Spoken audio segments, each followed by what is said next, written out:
네. 자, 리액트 써보신 분? 써봤어요? 보기만 했어요. 응? 다른 사람이 하는 거 보기만 했어요? 지금 써봤어요?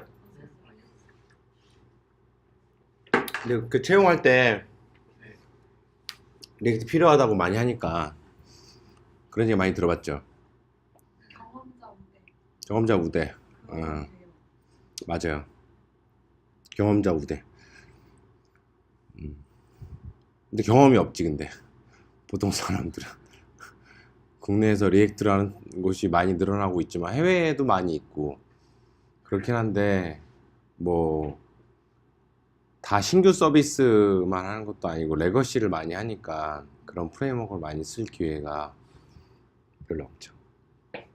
먼저 이제 싱글 페이지를 알아야 되는데, 싱글 페이지라는 게 뭐 예를 들어 어느 사이트가 딱 싱글 페이지고 얘는 싱글 페이지가 아니다 이렇게 정의하기가 어렵겠죠. 그죠? 그래서 그 사이에 있는 뭐 그러면은 페이지가 뭐 페이스북 들어갔는데 메인 페이지가 있고 그룹 페이지가 있으면 싱글 페이지가 아니네? 그룹 페이지 따로 있고, 그죠? 페이지 따로 있고, 뭐야? 그죠? 네. 뭐 가계부를 딱 썼는데 가계부 대시보드가 딱 나오는데 뭐 상세 보기를 들어갔더니 디테일 점 뭐 JSP로 돼 있어. 막 그러면은 이제 싱글 페이지가 아닌 거죠. 그죠? 네. 우리가 보통 싱글 페이지라고 그러면 이제 트렐로나 그런 것들을 좀 더 얘기를 하긴 해요. 뭐 트위터도 물론 완전한 싱글 페이지냐 엄연히 따지면 그렇지 않죠. 하지만은 그 사이트에서 트윗을 PC로 들어가서 남기면은 그 내용들이 바로 노출이 되고, 가만히 있는데 내가 이렇게 보고 있는 다른 사람의 어떤 트윗 내용들이 뜨기도 하고, 그죠? 그치, 뭐 어떤 메신저 알람이 있을 수도 있고, 뭐 그런 것들이 나올 수 있어요. 우리가 소위 말하는 싱글 페이지는 거의 다 그 클라이언트에서 에이작스와 템플릿 작업을 통해 동작하는 니치한 웹기반 애플리케이션 보통. 그래가지고 에이작스라는 게 사실은 오래된 개념이지만 중요한 게 데이터를 서버로부터 계속 가져오는 그런 개념들이 많이 있죠. 서버로 가져오고 그 API를 요청을 해가지고 제이슨만 가져와가지고 하고 템플릿 작업을 하고 그런 것들 많이 우리 배웠잖아요. 그런 것들을 이제 보통 싱글 페이지라고 그러죠. 하다가 모르면 질문하세요. 싱글 페이지 어플리케이션은 요즘에 이렇게 많이 나와 있죠. 예전에 2010년 조금 지나서 그때만 해도 앵귤러도 그냥 원 오브 댐이었어요. 앵귤러라는 게. 근데 이거 구글이 한다고? 진짜? 막 그런 얘기 있었어. 그때는 이제 백본, 너가웃, 뭐 엠버, 그때도 EMBER, AMBER 뭐 막 그런 것들이 많이 있었어요. 그래가지고 이게 야 MVC가 실제로 자바스크립트 MVC.js도 있었고, 그래가지고 막 춘추전국시대였어. 몇십 개 됐었어요. 그래가지고 누가 좋냐 맞냐 뭐 그래가지고 그 차이점을 비교해 보면 다들 뭐 패턴이 조금씩 다르고 막 여러 가지 방법들을 제공했는데, 그때 좀 떴던 게 그 뭐 여기는 안 나왔네. 백본 같은 것들이 이제 좀 약간 가벼운 구조만 제공해줘 가지고 그런 것들이 좀 인기가 많았죠. 그래서 앵귤러가 근데 갑자기 쑥 올라온 거 구글 덕분에 많이 올라왔어요. 앵귤러는. 그리고 리액트는 굉장히 그 춘추전국 시대 좀 지나서 이제 리액트가 등장을 해서 꼴을 보니 별로 이렇게 쓸만한 게 없구나. 그래서 버추얼 돔이라는 걸 들고서는 이제 리액트가 딱 등장을 하고 그랬죠. 요즘에 이제 Vue.js 이런 것도 많이 나와서 지금 현재로만 봐서는 이제 앵귤러가 많이 그 그 상승세가 꺾였어요. 정점에 있고 상승세가 꺾였다는 얘기는 무엇이냐? 앵귤러의 절대적인 사용량을 보면 현재는 2018년 현재는 굉장히 높아요. 굉장히 높고 리액트는 앵귤러 그게 톱이고 투톱으로 되어 있고 거의 뷰는 굉장히 낮아요. 레퍼런스 쓰는 사이트도 그렇고. 근데 이제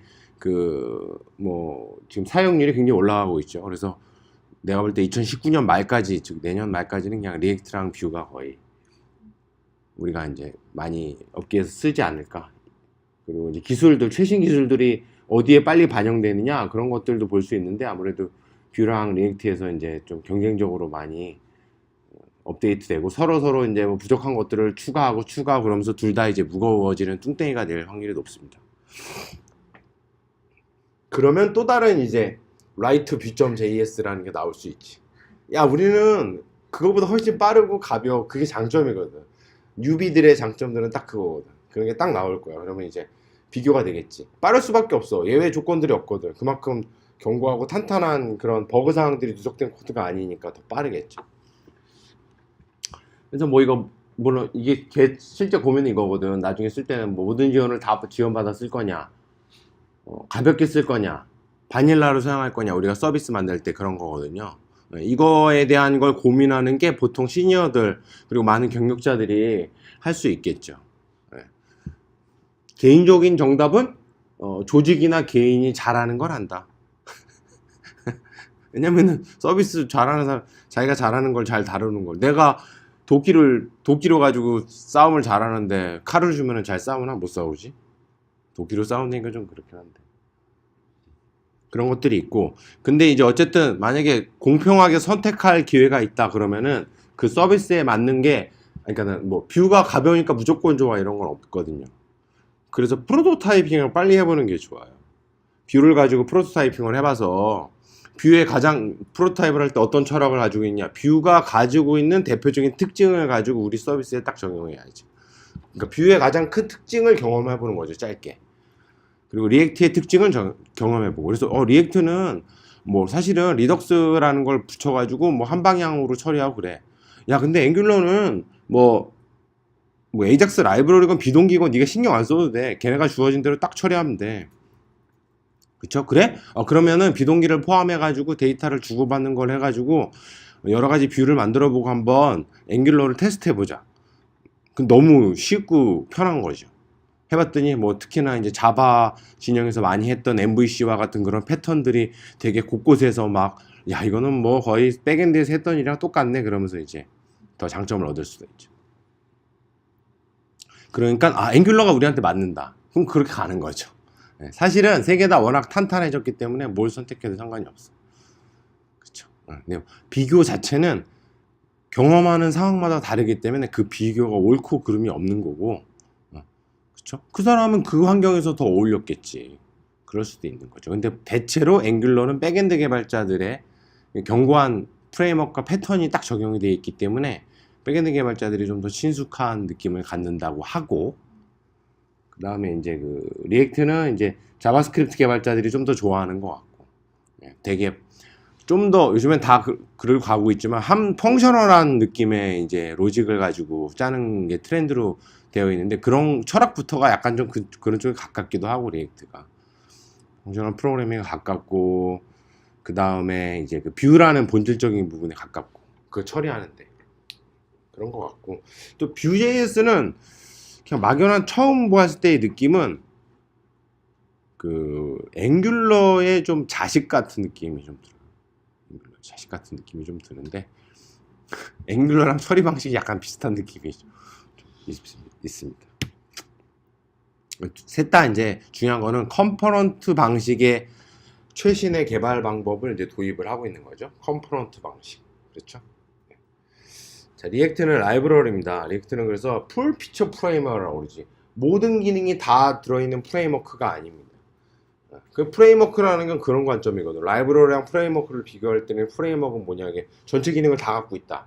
내가 뭔가를 찾아서 넣지 않아도 돼, 이런 거거든. 그렇죠. 노드가 어려운 이유 중에 하나는 또 노드 기반, 웹 기반을 하면 수많은 npm이라고 이제 노드 패키지 매니저를 뒤져가지고 노드의 모듈들을 찾아서 비교를 해서 가장 적절한 거를 내가 넣어야 돼.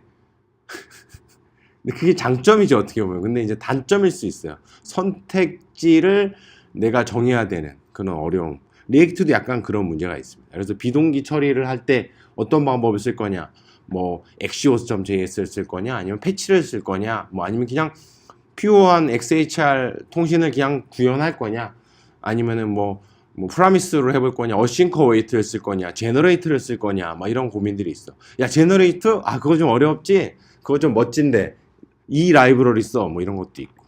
그렇죠? 그럼 데이터 처리? 아, 우리는 그 데이터 처리할 수 있는 게 뭐 네가 알아서 골라서 쓰는 거야. 리액트는 그렇죠. 그럼 검색을 해봐야지. 아씨, 누군 이거 좋다는데 누군 저 그런 어려움이 있죠. 그래서 이거는 리액트를 쓴다는 건 무엇이냐? 큰 어플리케이션을 할 때는 리액트를 쓸다 그러면은 자바스크립트를 당연히 알아야 되는 게 굉장히 중요해요. 그래야 어떤 것들을 잘 다룰 수 있고 조립할 수 있고 선택할 수가 있거든. 그게 중요합니다. 근데 리액트는 이제 뷰를 처리하는 역할에 집중하고 있습니다. 예, 그 외의 모듈은 추가해서 사용합니다. 실제적으로 이제 그 여러 가지를 많이 추가해요. 싱글 페이지에 필요한 요소들이 뭐야? 템플릿, 에이작스, 그죠? 데이터 가져와서 화면을 조립해서 넣는다 이거거든요. 그죠? 근데 비동기 처리하는 부분 들어가 있어야 되고 원래 추가로 있어야 되고 데이터 처리하는 거 요즘에 뭐 그런 거 있잖아. 로데시나 언더스코어 같은 게 함수형 자료 처리를 하는 거거든요. 그런 라이브러리를 받아가지고 뭐 데이터가 있으면은 그 데이터를 뭐 뎁스가 3뎁스로 되어 있는 데이터인데 세 번째 데이터를 또 바꿔줘야 되고 막 그런 거 있잖아요. 그런 것도 상태 관리를 클라이언트에서 하면서 그 데이터를 일부분을 바꾸고 막 변경시키고 제거하고 이래야 되는데 그런 처리를 하는 게 이제 로데시 같은 거를 써가지고 뒤에 나오지만 이미터블한 상태를 변경시키지 않는 일을 많이 하죠. 그런 게 이제 실제적인 방법들이죠. 그런 라이브러리들을 또 찾아서 넣어야 되고 그 다음에 이제 싱글 페이지 하면은 이제 뭐냐면은 그 싱글 페이지라는 게 하나의 페이지이기 때문에 사용자가 뭐 예를 들어 데이터를 검색을 해가지고 결과가 뭐 나왔어. 그 다음에 화면에 A 화면에 뭔가를 넣었어. 그 다음에 오른쪽 화면에 뭔가를 넣었어. 근데 이전 화면은 궁금해. 뒤로 버튼 띡 누르면 어떻게 돼? 그죠? 내가 뭐 서비스 땡땡땡 쓰고 있었는데 갑자기 구글 첫 페이지가 나온다거나 그럴 수 있잖아요. 뒤로 가기가 되는 거야. 그래서 히스토리 관리를 만들어줘야 돼. 히스토리 관리를. 브라우저의 좌우 버튼은 뭐야? 페이지가 링크가 걸릴 때마다 생겨요. 그쵸? 겐 요청을 할 때마다 생기는 거라고. 걔는 HTTP 링크 버튼을 누를 때마다 브라우저라는 게 히스토리를 기억을 해. 아, 너가 지금 A에서 B에서 C에서 D로 갔어 라는 거를 4개의 히스토리를 기억해가지고 저장해 두거든. 근데 그거를 우리가 만들 수가 있어. 푸시할 수가 있어. 히스토리 API라는 게 있거든요. 히스토리 API 따라서 푸시 스테이치를 해가지고 상태값을 어떤 데이터와 같이 넣어주면은 그게 히스토리에 쌓이게 할 수 있는 거야. 로그를 쌓는 거를 할 수 있다고, 소스 코드로. 그게 히스토리 API를 쓴 거고, 그게 바로 이제 싱글 페이지의 라우터죠. 라우팅 한다고 그러지, 라우팅. 탐험하는 거야, 페이지를 탐험하는. 그래서 뭐 비표준이지만, 아니 비표준이라고 하면 사실상의 표준으로 리액트 라우터 이런 것들이 있죠. 그래서 리액트에서 제공되는 라우터 모듈을 리액트에서 지금 표준 제공인가? 네. 그런 것들을 이제 그것도 별도로 찾아가지고 깔아줘야죠. 상태 관리도 깔아줘야 되고 라우터도 깔아주고. 그렇죠. 그거 말고 데이터 처리하는 로데시 이런 라이브러리 뭐 이미터블 JS를 이용해가지고 무상태로서 어떤 데이터를 처리해 주는 거 이런 것들을 이제 다 넣어주는 게 필수 셋이죠. 근데 필요 없는데 라우팅을 꼭 해야 되냐? 그렇지 않아요. 근데 이 라우팅은 이제 UX적인 개념이거든. 그래서 이제 그것까지 하는 게 보통 많고 좋고, 네, 그렇습니다. 근데 그거를 리액트 라우터 없이 리액트에서 라우팅 처리를 한다 그러면 굉장히 피곤한 일이고 리액트 구조에 맞춰서 넣어야 되기 때문에 보통은 이제 리액트를 안 쓸 때는 히스토리 API를 써가지고 우리가 좌우 버튼을 할 때 그 상태값을 저장해 놨다가, 그러니까 AJAX 탭 UI를 만들었어. 탭이 4개의 탭인데 탭을 1번, 2번, 4번, 3번 눌렀어.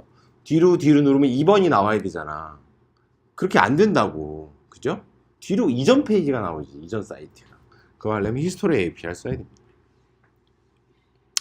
스테이트 매니저먼트는 이제 그 상태를 관리하는 건데, 즉 상태 관리가 뭐냐, 그 데이터를 얘기하는 거예요. 현재 어플리케이션, 즉 웹에서 보고 있는 상태. 뭐 가장 흔한 게 투두 앱에서 상태가 뭐 있어요? 그렇지, 컴플리트랑. 그렇지, 뭐 그런 게 있지. 투두, 두잉, 돈, 뭐 이런 게 있잖아요. 그게 상태죠. 그 상태마다의 데이터들 있죠. 그 관리를 어떻게 할 거냐, 그죠? 내가 클라이언트에서 했을 때. 물론 이 상태가 백엔드로는, 그럼 백엔드는 어떻게 해? 뭐 클라이언트야 완료했으니까 그게 이쪽에 완료되는 게 목록에 나오고, 백엔드에는 영구적인 데이터를 보관해야 되잖아요. 그 영구적인 데이터를 백엔드로도 보내줘야지. 언제? 적절한 시점에 적절한 시점에 보내준다. 싱크가 반드시 리얼타임이 필요하다 그러면 그때 보내줘야 되는 거예요. 에이작스로 몰래 이제 딱 보내줄 수도 있는 거고, 그죠? 포스트 방식으로 업데이트를 시키고 그러면서 이제 서버로 보내고 데이터를. 이게 잘 돼. 프레임워크가 음. 아니라고 하는 게 네. 노드는 노드 기반으로 npm 모듈이 막 있어서 다른 걸 바꾸기가 수월하지 않은데 얘는 그냥 얘 자체로 있고 또 다른 것들을 막 조합해서 쓸 수 있어서 노드는 노드 관련된 애들만 설치할 수 있는데 얘는 그게 아니라서 라이브러리를 하는 거라서 노드랑 비교를 할 수 없죠. 네. 얘도 막 노드처럼 여러 가지 그런 것들을 조합해서 사용하는 거잖아요. 그렇죠.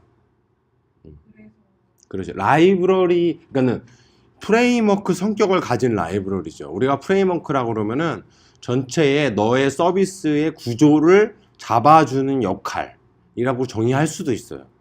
그때 다르겠지만. 근데 리액트는 사실 어느 정도 컴포넌트 중심으로 뷰를 만드는 걸 잡아주긴 하거든.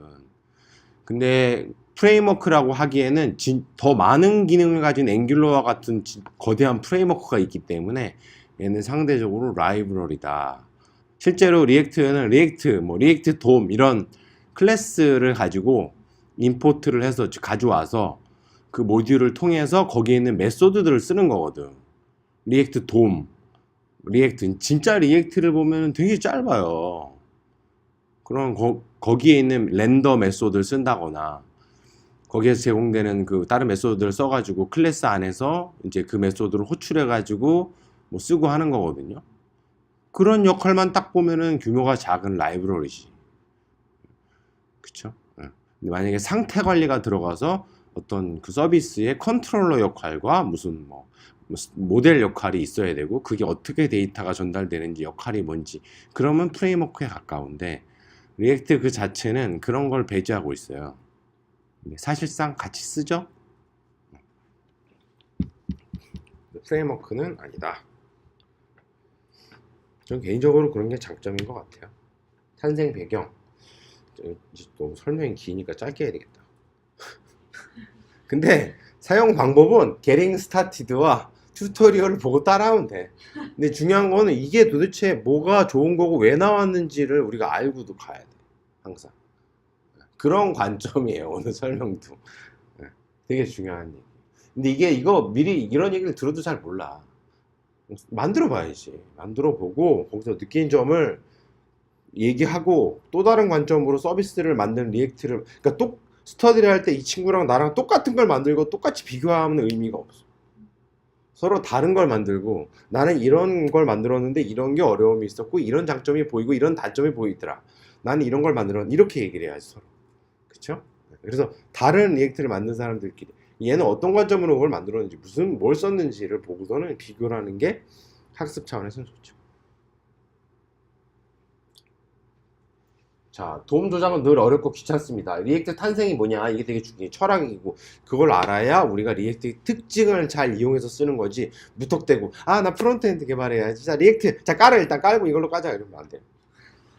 자, UI 개발의 중요한 부분입니다. 늘 어렵고 귀찮다. jQuery는 도움 조작은 편하지만 그 필요성이 줄어든다.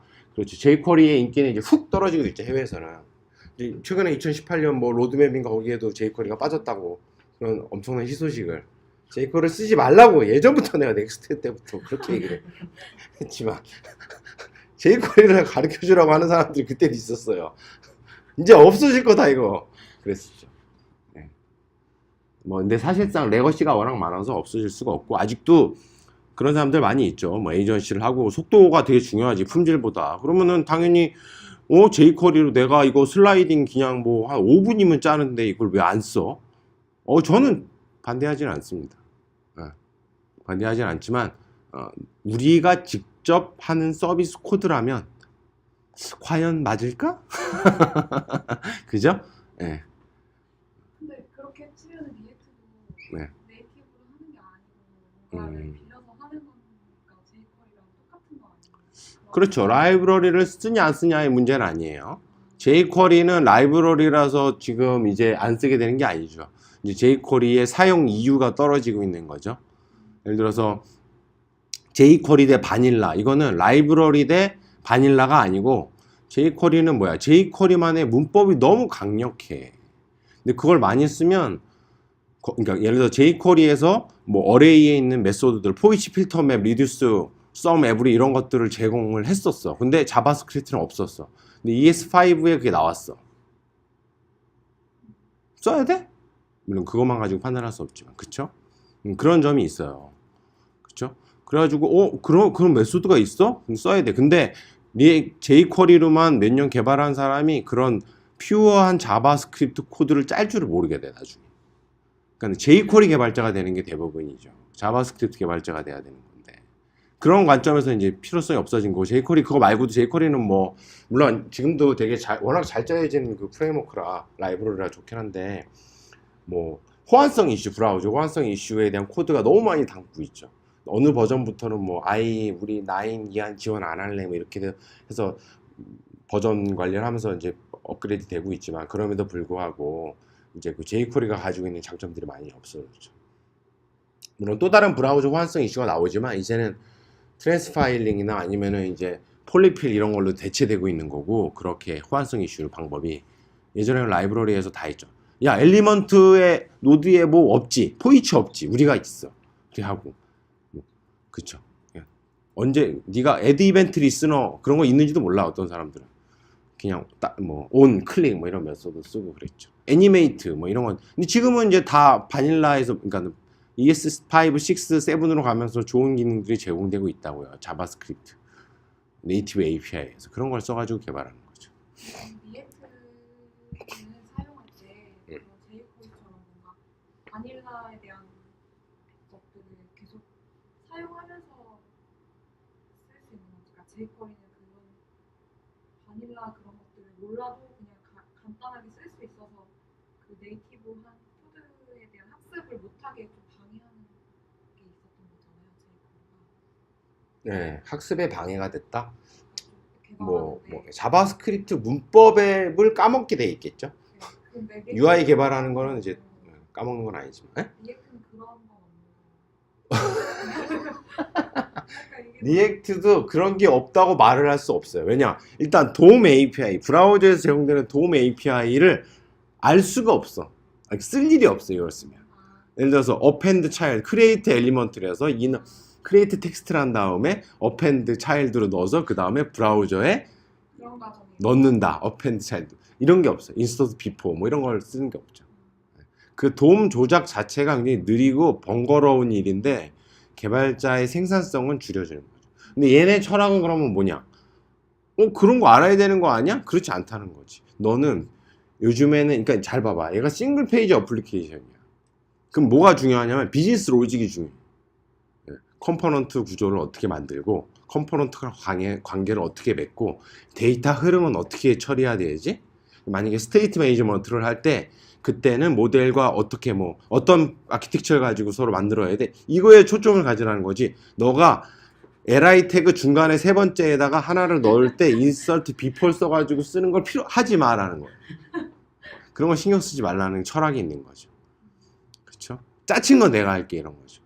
근데 어떤 개발자가 무식해, 진짜 도움을 막 조작하는데 인원 시스템을 써가지고 뭐 하고 이래야 되는데, 굉장히 얘가 비효율적으로 도움을 계속 건들고 있어.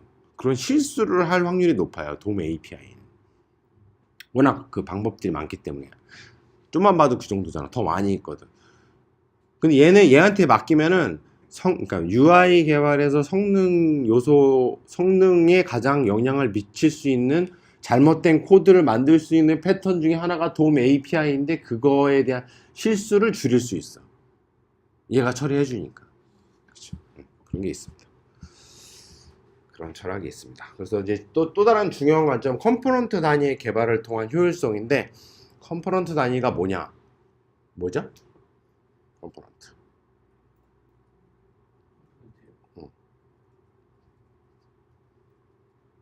컴포넌트 찾아봐, 네이버에. 구글에 찾아보면 막 전혀 다른 여러 개가 나오죠. 컴포넌트라고 얘기하는 거는 에이 컴포넌트 너가 말하는 컴포넌트는 틀린 거야 이런 건 없어요. 컴포넌트에 대한 용어는 프로그래밍 세계에서 너무 다양해. 윈도우 개발할 때 컴포넌트가 따로 있었고, 그죠? MFC로 뭘 만들고, 그죠? 아니면 자바로도 뭐 UI를 만들 때 컴포넌트, 뭐 아니면 뭐 백엔드에서 어떤 부분에서 컴포넌트 다 다른데, 컴포넌트는 되게 두리뭉실한 용어인데 여기서는 지금 말하는 거는 UI에서 말하는 거는 뭐 위젯이랑 가까워요. 위젯에 가깝습니다. 차라리 원래는 캘린더 위젯 뭐 이런 거 있잖아, 그죠?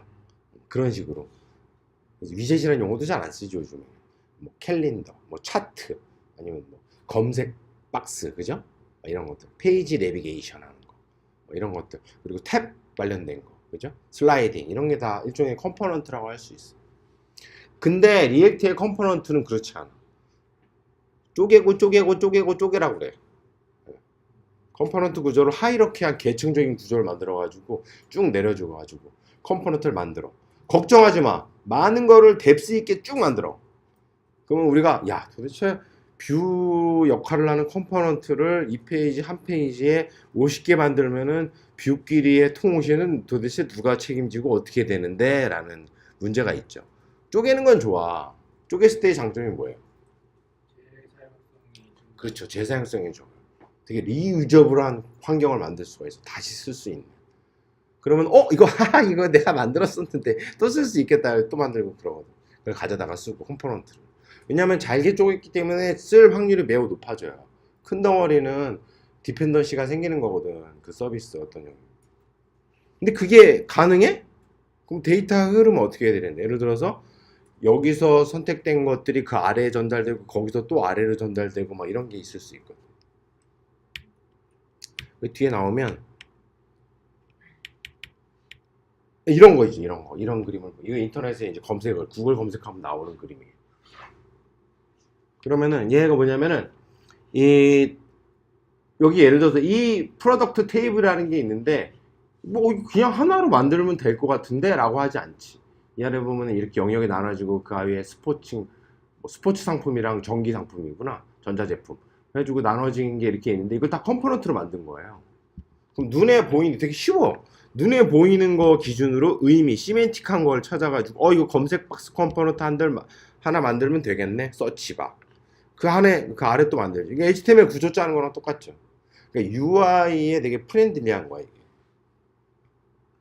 근데 이게 쪼개면 쪼갤수록 좋다고 하셨는데 권장하죠. 근데 쪼개면 쪼갤수록 학습 비용이 높아지잖아요. 무슨? 그러니까 저 박스가 어떤 파일에 매칭되는지 이런 것들을 다 알고 있어야지. 그런 문제도 있죠. 양이 늘어나서 파일을 열어봤는데 그게 쫙 펼쳐지면 엄청 많아. 그럼 이제 디렉토리 구조 자체를 잘 만들어야죠. 컴포넌트에 대해서 뭐 디렉토리 구조를 컴포넌트 아래에다가 이제 그 계층적으로 잘 만들어 둔다던가 그런 좀 것들을 해야죠. 그 말씀하신 게 단점일 수 있겠네요. 그런 것들을 잘 관리해야 되고 그다음 하다못해 첫 번째로는 뭐 네이밍 같은 거를 잘 맞춰줄 수도 있겠지. 네이밍을 맞춰줘가지고 그죠? 네이밍이 막 들쭉날쭉이고 막 앞에 거에 형제 노드에 있는 형제 트리 단계에 있는 컴포넌트가 나랑 이름이 비슷해. 그러면 안 되지. 그죠? 잘게 만들어야 되고. 예를 지금 같은 경우에 보면 프로덕트 테이블인데 프로덕트라는 앞에 프리픽스 이런 걸 안 쓰고 그냥 로우 했다 그럼 이상한 거지. 프로덕트에 로우. 우리가 CSS 짤 때도 이런 식으로 짜잖아. 그러니까 UI 구조의 프렌들리한 컴포넌트를 만드는 게 되게 리액트 컴포넌트의 모습이죠. 야 이거 몇 장 하지도 않았는데 지금 설명이 이렇게 기니 큰일 났다. 하여튼 뭐 중요하다고 생각하는 내용들이. 근데 얘기하다가 보면 줄줄이 다 나와서 이미 뭐 짜친 내용은 아니고 뒤에 설명할 거 다 땡겨가지고 하는 그런.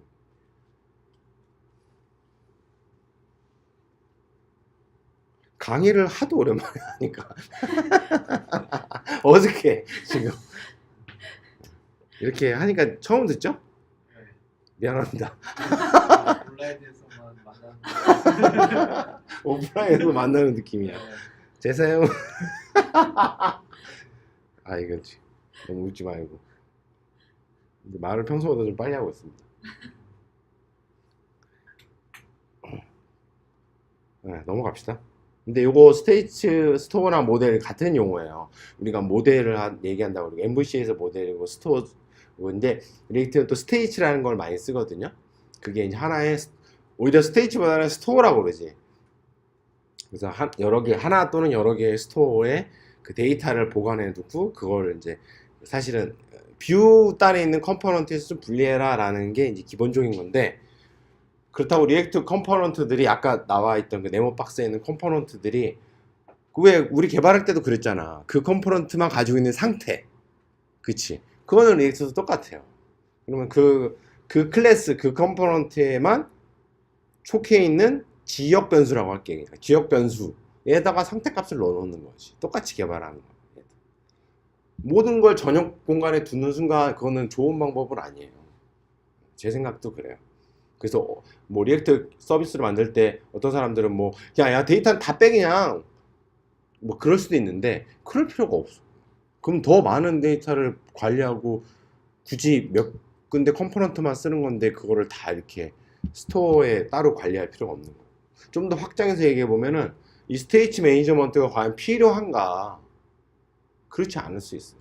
리덕스를 쓰는 순간 굉장히 복잡한 피로도가 훅 올라가거든. 플럭스나 리덕스나 모빅스나 무슨 요즘에 나오는 것들 데이터를 관리해주는 플러그인들이 있어요. 되게 피곤하고 엄청 복잡해져. 코드도 막 하고. 근데 열어봤더니 아유 이거 필요했구나. 열어봐서 상태 관리를 어떻게 하고 있지 봤더니 별로 안 쓰고 있어. 상태 관리하는 게 별로 없는데 거기다가 막 뿐만 아니라 어싱크로너스한 로직도 마찬가지. 비동기도 그냥 연속적으로 불려지는 것도 없는데 데이터 API 몇 개 부르고 그냥 사실 거의 다 그래요. 웹 서비스가 데이터 부르고 연속적으로 API를 호출하고 그 값을 파싱해가지고 다시 호출하고 이런 일보다는 그냥 한번 호출해서 어떤 걸 처리하고 또 다른 AJAX에서 하고 그런 것들은 그냥 간단하게 할 수 있거든요. 무슨 그 제너레이터 기법을 이용해가지고 막 비동기를 제어하고 이럴 일이 별로 없다고. 과도하게 좀 오버하는 거죠 그게. 근데 뭐 그런 재미로 하는 거지. 그래서 리액트는 이게 철학만 얘기하고 쉬었다 해야 되겠다. 뷰 작업에 좀 더 집중하자라는 게 되게 크고 뷰 렌더링의 동작과 성능은 개발자가 신경 쓰지 말라는 게 핵심이에요. 그쵸? 이게 왜 나왔는지를 보면은 그치? 얼마나 도움 API 조작하는 게 힘들었으면 얘가 그쵸? 근데 그게 느려서 나왔다기보다는 컴포넌트 방식으로 개발을 하고 싶은데 그러다 보니 도움에 대한 처리가 너무 복잡해지고 그걸 그럼 자동화할까? 컴포넌트 방식으로 개발을 하고 싶은데 그걸 어떻게 자동화를 하지? 뭐 이런 고민들이 생겼겠죠. 그걸 좀 자동화하는데 그걸 좀 더 어떻게 빨리 하지? 그래서 이제 꼼수를 부린 게 버추얼 돔으로 도움 조작을 효율적으로 하는 거예요.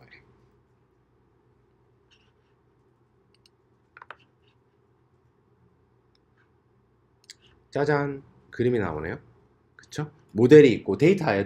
데이터가 있고 리얼돔이 있고 메모리 돔이 있습니다. 그래서 이게 보면 첫 번째 관점에 보면은 이 모델과 이 메모리 돔 이게 이 실제 돔을 가지고 얘가 그러니까는 그러니까 리액트 컴포넌트가 실제 돔과 비교하는 게 아니고 그러니까 어떻게 비교하겠어? 데이터가 딱 생겼어. 스테이츠가 생겼어. 근데 그걸 기준으로 어떤 돔에 이 데이터가 있는지 돔을 직접 접근해가지고 그 데이터가 있는지 뒤지고 돔을 탐색한다고 그러지. 이런 일을 안 한다는 거야.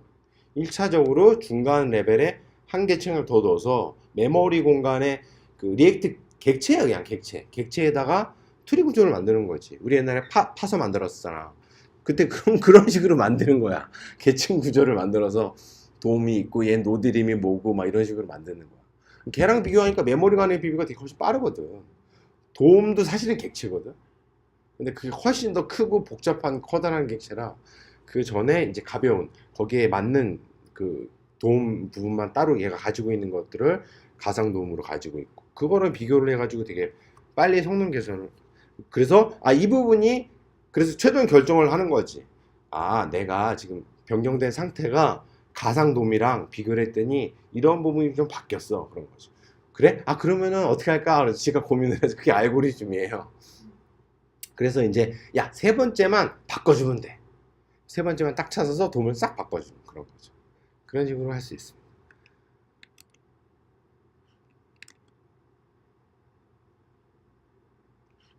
처음에 상태를 그냥 저장해둔 거랑 다른 거예요. 버추얼 돔이. 그렇죠. 버추얼 돔은 이제 돔이 갱신될 때마다 새로 만들어진다고 볼 수 있죠. 아, 네, 그렇죠. 네, 돔이 바뀔 때마다. 리액트 컴포넌트와 이제 실제 돔을 비교하지 않고 버추얼 돔을 비교한다. 중간에 하나 더 생겨라도 넣을 수 있어요. 그렇죠. 그러면 개발자가 되게 똑똑한 개발자가 야, 그래? 그러면은 내가 그냥 내 코드는 돔이 변경되는 게 되게 다이나믹하지 않고 맨날 변경되는 게 맨 아래다가 어펜드만 되는 거거든? 그러면은 그냥 돔 API 쓰는 게 더 빨라요. 그거 돔이 변경이 되는데 패턴이 되게 보여. 일정해. 그리고 뭐 이렇게 자주 변경되는 것도 아니야. 그런데 리액트를 그러니까 써야 돼. 이럴 필요가 없는 거지. 그쵸? 실제로도 이제 돔 작업에 대한 비교를 보면은 이제 그냥 돔 API를 써서 하는 게 제일 빠르다고 합니다. 버추얼 돔이 있지만 최적화한다고 하지만 드라마틱하게 퓨어한 돔보다 더 빠르냐? 그렇지 않아. 물론 경우에 따라 다 다르겠지만 돔 구조에 따라서. 그래서 그 비교 자료도 찾아보면 좋죠. 이거는 버추얼 돔이 있을 수밖에 없어. 계속 왜냐? 리액트는 데이터가 바뀌면 아까 트리 구조 있었죠? 스토어에 딱 뭔가 위쪽에 예를 들어서 뭐 스토어를 위로 올렸어. 그래가지고 데이터를 위로 올려서 그 데이터에 의해서 최상위의 그 트리 구조, 그러니까 컴포넌트 트리의 최상위부터 렌더링이 다시 된다. 즉 컴포넌트마다 다시 다 불린다. 그때마다 화면의 글씨를 쭉 타고 내려와야 돼. 다 바뀔 때마다 내려오고 또 내려오고 내려오고. 그래서 아까 그림에서 보면 위에서 아래로 한 방향으로 데이터가 흐르는 거거든. 예를 들어서 왼쪽에 있는 데이터가 변경됐을 때 오른쪽으로 보내고 이런 게 없어. 그냥 위로 올려서 다시 내려와. 위로 올려서 내려오고 올려서 내려오고 올려서 내려오고. 직접 얘가 얘로 가지 않고 자기 위에 올라갔다가 아래로. 돔을 탐색하는 과정이랑 비슷해. 내가 저쪽에 뭔가 접근을 할 수 없어. 돔은. 그럼 돔은 어떻게 페어런트 노드에 뭐 그렇죠? 퍼스트 엘리먼트 차일드다. 뭐 이런 식으로 탐색을 하는 거랑 비슷한 느낌으로 거쳐가요. 데이터의 흐름이. 그러니까 수시로 렌더링이 돼. 그게 직관적이야. 무식해 보이지. 그냥 계속 렌더링 시켜 이거거든. 위에서부터. 야, 그거 좀 무식하지 않냐? 필요한 거만 그냥 해. 위에서부터 다. 대신에 그거 빠르게 해줄게. 그 버추얼 돔을 믿고 하는 거예요. 계속 렌더링 되지만 계속 같은 거를 바꾸진 않아 우리가. 이런 거죠. 그렇죠? 왜냐면 똑같아? 안 바꿔 그러면 이제 렌더링 안 하고. 그렇게 되어 있죠. 그렇다고 완전히 오토매틱이냐? 그렇지 않죠. 그 과정에서 뒤에 나오지만 중간에서 이제 렌더링 되는 시점에 그 얘가 알려주는 그 훅이라고 그래가지고 그 메소드들이 있거든요. 특정 메소드에서 우리가 필요한 처리를 해줘야 될 수도 있어. 예를 들어서 야, 비교를 해보면 if문으로 이전 값과 지금 값이 바뀌었냐 안 바뀌었냐 이렇게 보고 그런 코드를 넣어줘야 돼요. 거기서 이제 만약에 이제 막 리턴 폴스를 했다 그 메소드에서 그러면 리액트가 똑똑하게 개발자가 이거 리턴 폴스래. 나 렌더링 안 해도 되겠다. 이렇게 해요. 그게 성능 개선이고 이게 별거 아닌 것 같고 예전부터 나왔지만 이러한 렌더링 최적화를 안 해. 개발자들이 잘. 티가 잘 안 나고 미미한 차이라서 못 느끼고 그래서 잘 안 해요. 최적화에 대한 몇 가지 방법 중에 대표적인 게 슈도 컴포넌트 업데이트 이런 메소드가 있어서 사실은 이걸 업데이트 할지 안 할지를 나는 모르겠는데 네가 좀 거기다가 조건이 있으니까 혹시 네가 판단할 수 있으면 판단해봐라고 메소드를 제공해 주고 있거든. 그런 것들에 거기다가 그런 장치를 넣어줘야 돼. 그럼 거기서 해야 될 일은 몇 줄 안 돼. 이전과 지금의 상태를 보고 데이터가 변경이 됐느냐 안 됐느냐, 그렇죠? 그런 것들을 할 수 있어요. 말로만 들으니까 모르겠지. 어이씨, 이거까지만 ES6까지 이거 그림까지만 하고 싶시다. 자, 리액트와 ES6 이거 맞나? 그렇지. 이제 프론트엔드를 딱 배워 누가. 배우는데 우리 과정도 그렇지만 그런 거지. 만약에 이제 우리 과정이 자바스크립트를 배우고 바로 자 이제 자바스크립트를 알죠? 리액트를 배웁시다. 알겠어요? 이제 리액트 딱 열었어요. 클래스. 자바스크립트 클래스. 그죠? ES5 기반으로 배웠으면 클래스 처음 들어보는데? 리액트 예주 코드는 되게 유행을 탄 코드, 즉 최신의 트렌드의 문법이 있는 게 대부분이죠. 뷰도 그렇고 앵글러도 그렇고 다 ES6로 되어 있죠. 물론 이제 나중에 새로운 신텍스 나오면 그걸 또 기반으로 하겠지. 그래서 리액트6 클래스를 리액트 컴포넌트 기본 구조로 사용하고 임포트 익스포트는 지금 브라우저 18년 현재 굉장히 지원 범위가 낮아요. 크롬을 지원하기 시작했는데 임포트 익스포트라는 게 예를 들어서 브라우저에서 파일을 새로 임포트 시켜주는 거라 좀 어색한 작업이야. 스크립트 src 해가지고 HTML에다 넣는 게 아니고 그렇잖아. 모듈을 로딩한다고 브라우저에서 막 좀 어색한 일이거든. 그래서 브라우저들이 빨리 적용을 못했어요. 의견이 분분했고 적용 방식에 대해서도. 근데 이제 시작됐죠. 그래서 아마 1년 뒤면은 많은 브라우저 지원할 것 같고, 임포트 익스포트를 통한 모듈 관리는 트랜스파일링 얘기는 좀 이따 갑시다. ES6 문법과 모듈 러더, JS 전환을 위해서 에펙 기반의 트랜스파일링 필요. 트랜스파일링이 뭐죠? 루미님 뭔가요?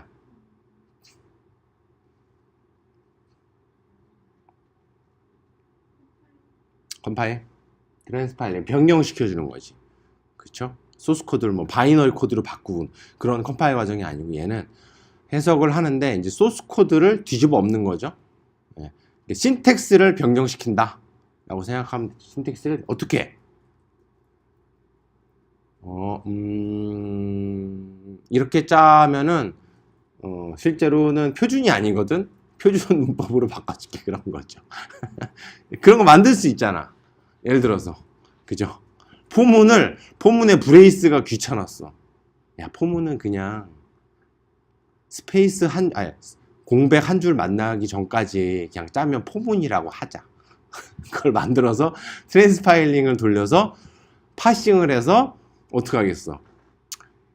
공백 U라인 하나 나올 때까지 돌린 다음에 그게 만나기 전까지는 이제 포문으로 만들면 되잖아. 그러면 여기다가 그 예쁜 가로 닫아버려.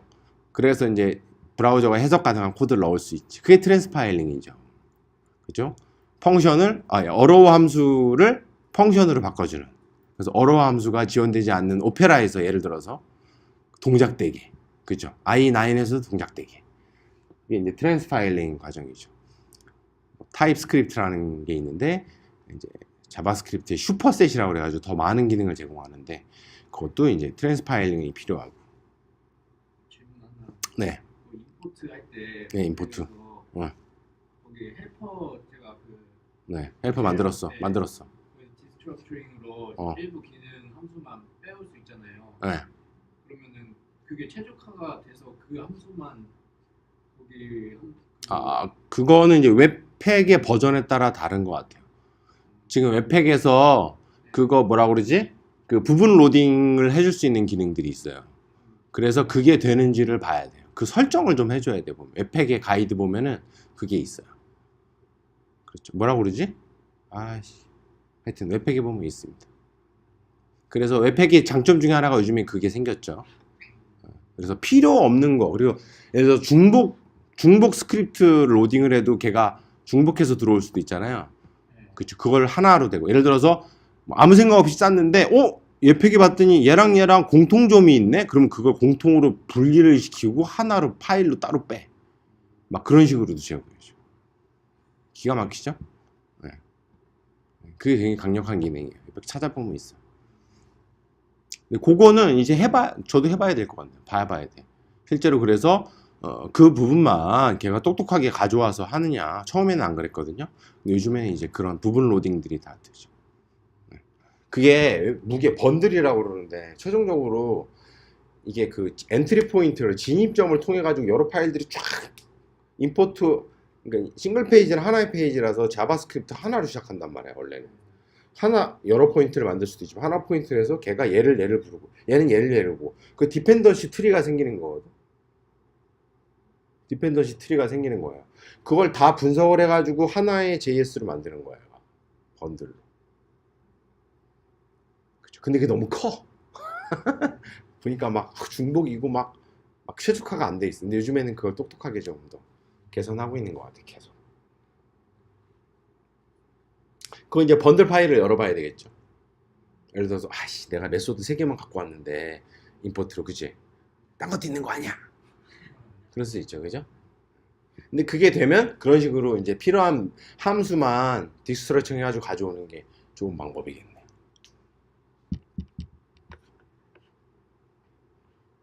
옛날에 네이버에서도 그 처음에 그 진도 프레임워크 팀에서 운영할 때 이제 그거 너무 큰 거야 파일이. 그래가지고 그 내가 제안했는데 그걸 자바로 정규식으로 해서 만들었었어요. 왜냐면 일단 다 뒤져. 서비스 코드를 다 훑었어 내가. 다 훑었어. 그 자바스크립트 패턴이 뭐 뻔해 보이니까 그리고 우리 이제 컨벤션이 있으니까 다 훑어. 그래가지고 그 코드를 예를 들어 달러 엘리먼트 쓰고 있는 코드를 다 해가지고 달러 엘리먼트에 관련된 메소드를 쓰고 있다 그러면 다 추출해. 그래서 거기에 매칭되는 프레임워크의 코드만 골라내. 자동으로. 그 다음에 다시 라이브러리에서 그 부분만 추려가지고 압축을 해서 인클루드 시켜. 그러면은 예를 들어서 뭐 미미한데 뭐 80kb가 뭐 40kb도 줄었다. 그럼 이게 이제 3G 시대에서는 굉장히 의미가 있었지. 몇 군데 적용했었어요 실제로. 약간 무식하긴 한다 지금 생각해. 자, ES6 핵심 키워드 봅시다. 6경 줄이는 거는 많이 이제 끝났어요. 그런 이슈는 없어요. 별로. 우리나라가 워낙 네트워크 속도도 빠르고 그래서 차이가 미미. 자, 여기까지만 하고 싶시다. ES6 핵심 키워드는 이런 거예요. 그래서 우리가 이거는 그러니까는 이게 중요하다고 하는 거는 뭐냐면은 프론트에서 싱글 페이지 기반으로 만들다 보면은 이런 문법을 가지고 하는 게 되게 효율적이고 뭐 꼭 싱글 페이지뿐만 아니겠지만 되게 유용한 문법들이 많이 생겼다는 거죠. 그래서 디스트럭칭 있고 뭐 템플릿 리터럴 그렇고 태그드 템플릿 리터럴 써가지고 요즘에는 그 리액트에 보면은 또 뭐 스타일드 컴포넌트인가 뭐 그런 거 보면 거기서 짠 것도 저런 걸 이용해가지고 짜는 거거든요. 그래서 저게 이제 템플릿 그 핸들바나 이런 거 보면은 그 커스텀 헬퍼 펑션처럼 만들 그런 거예요. 조작해가지고 잘라가지고 파싱해가지고 스스로 뭔가 할 수 있게 하는 거거든. 그래서 태그리 템플릿터로 펑션이에요. 펑션이고 어로우 펑션은 뭐 이제 되게 함수형 프로그래밍과 더불어서 사실은 메소드를 반환하는 메소드 이런 것들을 짤 때는 되게 길게 짜니까 어로우 함수를 써가지고 쓰면은 되게 짧게 표현이 된단 말이지. 그래가지고 되게 도입이 된 거죠. 뭐 자바스크립트에만 등장하는 개념들은 아니니까. 뭐 리액트도 요즘엔 그 펑션 컴포즈 해가지고 펑션에서 약간 파셜 어플리케이션이라고 그러는데 함수를 반환하는 함수를 만드는 거죠. 그래서 함수를 반환하는. 어제도 그런 리뷰 막 했었잖아요. 누구지?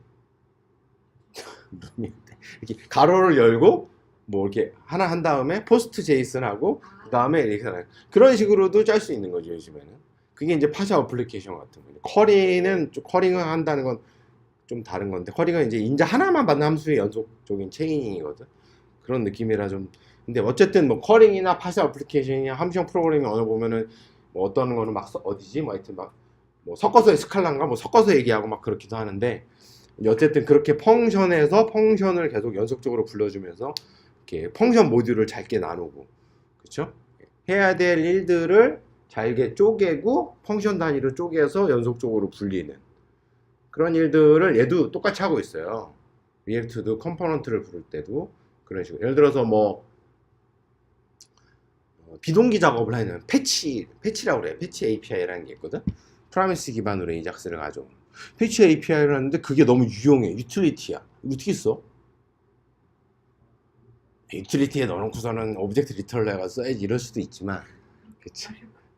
펑션, 리액트 컴포넌트 방식처럼 클래스를 만들고 그쵸. 그래서 첫 번째 인자에 그걸 딱 패치를 넣어놓고 그다음 두 번째 인자에 거기에 필요한 어떤 추가적인 정보를 컴포넌트를 넣어준다. 뭐 이런 식으로 해가지고 그 패치가 동작되게 뭔가 한다거나. 그러니까 그게 패치라는 게 어떤 공통된 어떤 처리를 하는 공통 모듈이잖아.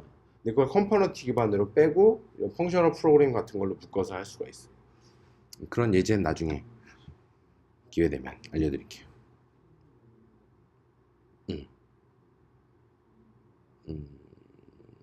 네, 이게 좀 얘기하면 좀 길고. 클래스라는 건 이제 뭐 EX6가 클래스로 되어 있죠. 그래서 펑션이란 키워드를 잘 안 쓰죠.